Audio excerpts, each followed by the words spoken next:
Belajar bahasa pemrograman penting di era digital karena beberapa alasan utama. Yang pertama adalah kemajuan teknologi. Hampir semua aspek kehidupan modern bergantung pada teknologi, dari aplikasi smartphone hingga sistem otomatisasi industri. Bahasa pemrograman menjadi fondasi dari inovasi tersebut. Mampu memprogram memungkinkan seseorang untuk berpartisipasi dalam menciptakan teknologi masa depan. Yang kedua adalah peluang karir yang luas. Dalam dunia kerja, kemampuan pemrograman adalah keterampilan yang sangat dicari. Profesi seperti pengembangan perangkat lunak, analis data, dan insinyur jaringan semuanya membutuhkan pengetahuan dalam bahasa pemrograman. Bahkan industri di luar teknologi seperti keuangan dan pemasaran membutuhkan orang yang bisa memanfaatkan pemrograman untuk mengelola data. Yang ketiga adalah memecahkan masalah secara efisien. Bahasa pemrograman membantu kita memahami bagaimana menguraikan masalah kompleks menjadi bagian-bagian kecil yang lebih sederhana dan menyusun solusi secara logis. Ini meningkatkan keterampilan berpikir kritis dan analitis. Keempat, otomatisasi proses. Banyak tugas yang dulunya memakan waktu dan dilakukan secara manual. Ini dapat diotomatisasi menggunakan pemrograman ini. Mencakup segala hal, mulai dari pengolahan data hingga analisis bisnis dan pemasaran. Kelima, inovasi produk dan layanan. Kemampuan untuk memprogram memungkinkan individu untuk mengembangkan produk baru dan layanan digital, mulai dari aplikasi seluler, situs web, hingga kecerdasan buatan atau AI. Semuanya membutuhkan bahasa pemrograman untuk mewujudkan ide-ide kreatif tersebut. Peluang karir dalam bidang teknologi informasi dan komunikasi atau TIK di Indonesia sangatlah luas dan terus berkembang pesat. Berikut adalah beberapa poin penting terkait peluang tersebut. Yang pertama adalah pertumbuhan ekonomi digital. Menurut laporan Google, Temasek, dan Bain & Company, ekonomi digital Indonesia diperkirakan mencapai 124 miliar US dollar. Pada tahun 2025, pertumbuhan ini membuka banyak peluang di sektor e-commerce, vintage, edtech, dan banyak lagi. 2. Kebutuhan tenaga kerja TIK yang tinggi. Indonesia saat ini menghadapi kekurangan talenta digital menurut laporan Kementerian Komunikasi dan Informatika. Indonesia membutuhkan 9 juta pekerja di bidang TIK hingga tahun 2030. Ini menunjukkan tingginya permintaan untuk keterampilan sebagai pemrograman, analisis data, keamanan cyber, dan pengembangan aplikasi. Yang ketiga, dukungan pemerintah. Pemerintah Indonesia mendorong pengembangan ekonomi digital melalui berbagai inisiatif sebagai Making Indonesia 4.0 yang bertujuan untuk mempercepat transformasi digital di sektor industri. Selain itu, ada program pelatihan talenta digital seperti Digital Talent Scholarship dari Kementerian Kominfo yang bertujuan meningkatkan keterampilan di bidang TIK. Keempat, peluang di startup dan industri teknologi. Indonesia adalah rumah bagi beberapa unicorn seperti Gojek, Tokopedia, dan Bukalapak. Perusahaan-perusahaan ini dan startup lainnya membutuhkan tenaga kerja TIK yang berbakat untuk terus berkembang dan berinovasi. Kelima, remote work and freelancing. Tren kerja jarak jauh semakin berkembang di Indonesia. Kemungkinan pekerja di bidang TIK untuk bekerja untuk perusahaan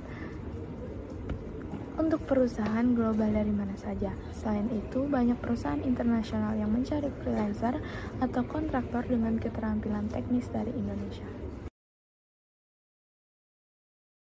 Berapa banyak kebutuhan tenaga TIK per tahun di Indonesia? Kebutuhan tenaga kerja di bidang teknologi informasi dan komunikasi di Indonesia mengalami pertumbuhan yang sangat pesat dalam beberapa tahun terakhir.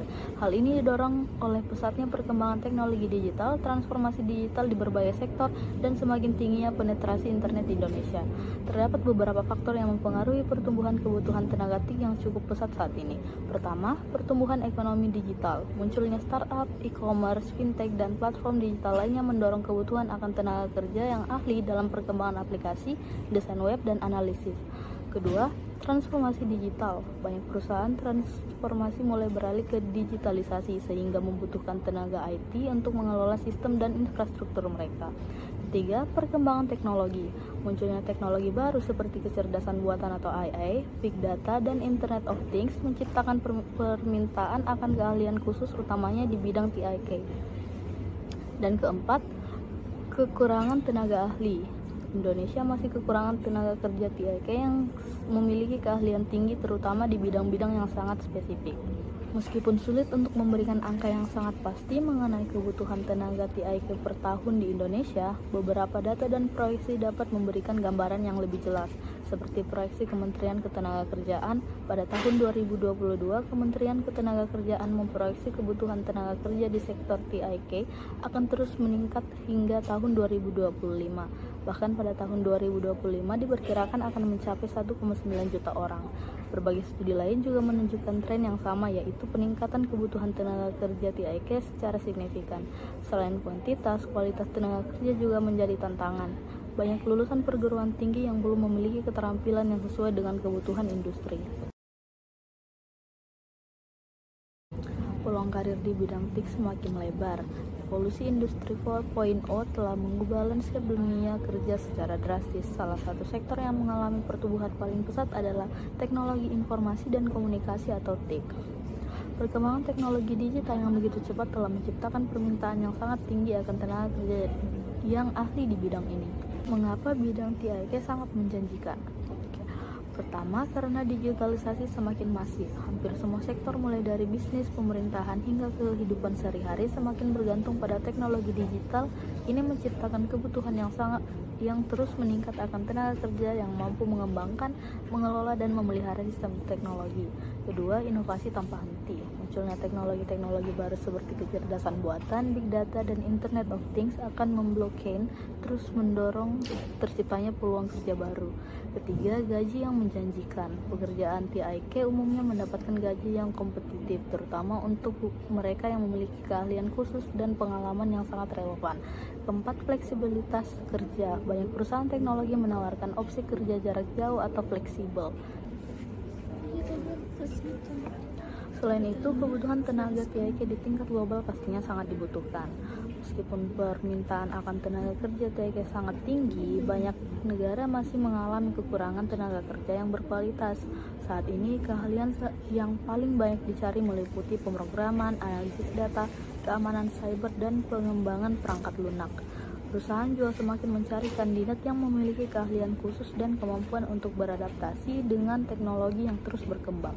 Economy Forum atau Forum Ekonomi Dunia semakin rutin menerbitkan laporan tentang masa depan pekerjaan yang menunjukkan bahwa profesi di bidang TIK akan terus tumbuh pesat. Terdapat juga laporan dari LinkedIn platform profesional terbesar di dunia. LinkedIn secara berkala menerbitkan laporan tentang keterampilan yang paling banyak dicari oleh perusahaan, utamanya di bidang TIK. Secara keseluruhan, peluang karir di bidang TIK sangatlah cerah. Namun, untuk dapat bersaing di pasar kerja yang semakin kompetitif, individu perlu terus meningkatkan keterampilan mereka, mengikuti perkembangan teknologi, dan membangun jaringan yang kuat. Berikut ini merupakan estimasi rata-rata gaji bulanan pekerja ahli IT di sektor digital dan teknologi Indonesia pada 2023 berdasarkan jabatannya. Yang pertama, yaitu ada VP Engineering, yaitu di kisaran 150 juta per bulan. Yang kedua ada Head of Engineering, yaitu di sekitar 120 juta per bulan. Yang ketiga ada Engineering Manager, 80 juta per bulan. Yang keempat ada Technology Lead, yaitu 50 juta per bulan. Yang kelima ada Lead Developer Operation Engineer, yaitu 40 juta per bulan. Yang keenam yaitu Senior Software Engineer, yaitu 35 juta per bulan. Yang ketujuh yaitu QA Engineer, yaitu berkisaran 25 juta per bulan. Yang ke-8 yaitu System Engineer, yaitu 25 juta per bulan. Menurut Michael Page, permintaan pekerja untuk posisi komersial, operasional, dan teknis pada sektor digital dan teknologi cenderung melambat pada 2023. Adapun perusahaan digital dan teknologi yang paling aktif merekrut pegawai di Indonesia adalah fintech dan bank digital, media digital, bisnis konglomerat lokal, startup yang berfokus pada UMKM, dan yang terakhir yaitu ada vertical e-commerce. Sedangkan untuk gaji dunia sendiri, yaitu melalui hasil survei yang dijuluki 2023 Developer Survey, Stack Overflow berhasil mengumpulkan informasi yang signifikan tentang besaran gaji dalam industri ini. Menurut laporan yang dipublikasikan oleh Stack Overflow di situs resminya, hasil survei menunjukkan bahwa pekerja di bidang senior eksekutif memiliki rata-rata gaji tahunan sebesar 124,7 US dollar atau setara dengan 1,96 miliar rupiah, menjadikannya sebagai salah satu posisi dengan kompensasi tertinggi dalam industri IT. Sementara itu, posisi engineering manager tidak jauh berbeda dengan rata-rata gaji sebesar 124,1 US dollar atau setara dengan 1,95 miliar rupiah per tahun. Survei tersebut juga mengungkapkan variasi gaji yang signifikan di antara posisi lain dalam industri IT. Misalnya, pekerja di bidang marketing atau sales memiliki gaji rata-rata sebesar 116 US dollar atau setara dengan 1,82 miliar rupiah per tahun. Sementara posisi engineer memiliki rata-rata gaji sebesar 115,6 US dollar atau setara dengan 1,81 miliar rupiah per tahunnya. Sedangkan posisi seperti developer experience memiliki gaji rata-rata sebesar 107,1 US dollar atau setara dengan 1,68 miliar rupiah per tahun. Diikuti oleh Cloud Infrastructure Engineer dengan gaji rata-rata sebesar 105 US dollar atau setara dengan 1,65 miliar rupiah per tahunnya. Yang terakhir, pekerja di bidang blockchain juga menunjukkan angka yang cukup signifikan, yaitu rata-rata dengan gaji 103,7 US dollar atau setara dengan 1,63 miliar rupiah per tahunnya. Tahukah kamu apa saja jenis-jenis bahasa pemrograman? Para calon mahasiswa yang ingin menempuh jurusan computer science ataupun sistem informasi maupun rekayasa perangkat lunak tentu akan mempelajari tentang bahasa pemrograman. Tentunya mereka pasti sudah memiliki banyak mengetahui tentang bahasa pemrograman komputer. Mereka pun pasti tahu mereka pasti merupakan salah satu lulusan SMK, jurusan teknologi informatika atau lulusan SMA yang memang berminat mempelajari ilmu sains komputer. Tingginya kompetensi di dunia teknologi mewajibkan lulusan komputer sains maupun sistem informasi, rekayasa perangkat lunak untuk dapat mempelajari bahasa pemrograman secara rinci. Calon mahasiswa harus memiliki jurusan yang dapat memudahkan mereka mempelajari skill serta bahasa pemrograman yang paling banyak digunakan oleh website modern. Tidak hanya itu, mereka pun harus belajar tentang sains komputer dengan teknologi yang selalu terbaru, di mana fasilitas ini hanya diberikan oleh kampus yang sudah mendapatkan rekognisi internasional. Nah, untuk programmer sendiri, programmer adalah individu yang menulis kode untuk mengembangkan perangkat lunak atau aplikasi. Mereka bertanggung jawab dalam seluruh proses pengembangan program, mulai dari perancangan hingga pengujian dan pemeliharaan. Banyak profesi yang memerlukan keterampilan pemrograman di zaman sekarang. Contohnya web developer, yaitu seorang programmer yang mengkhususkan untuk mengerjakan atau menciptakan suatu program software berbasis website. Kemudian profesi selanjutnya ada Android developer. Nah, Android developer ini adalah programmer yang berfokus pada pembuatan software berbasis mobile, dan tentu saja aplikasi yang bisa digunakan hanyalah pada perangkat mobile Android. Kemudian selanjutnya ada software engineer. Hampir sama dengan Android developer, software developer sama-sama adalah programmer yang membuat aplikasi maupun program pada device mobile. Dalam device mobile sendiri ini, baik device mobile yang digunakan adalah Android ataupun iOS. Lalu selanjutnya ada komputer hardware. Nah, komputer hardware ini adalah programmer yang harus memiliki skill pemrograman meskipun ia bekerja di bagian hardware dari suatu komputer ataupun device lainnya. Kemudian seorang programmer juga harus memiliki skill keterampilan pemrograman, kemudian penguasaan bahasa pemrograman, kemampuan debuggingnya, berpikir logis, dan juga serta sistematis. Bahasa tingkat rendah sama seperti bahasa mesin, yakni bahasa pemrogramannya tergantung pada arsitektur mesin. Selain itu, programnya juga panjang dan sulit dipahami. Walaupun prosesnya terbilang cepat, bedanya bahasa tingkat rendah perlu penerjemah yang mengetahui seluk-beluk komputer atau disebut dengan assembler. Lalu tingkat bahasa tinggi menyerupai struktur bahasa manusia sehingga mudah dipahami.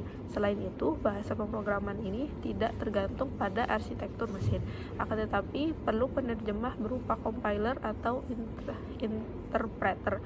Contohnya ada JavaScript, Python, dan PHP. Nah, kebanyakan bahasa pemrograman yang dipakai adalah ketika ingin memprogram sebuah website. Adapun bahasa pemrograman yang sering digunakan untuk merancang software mobile yakni Kotlin dan Swift.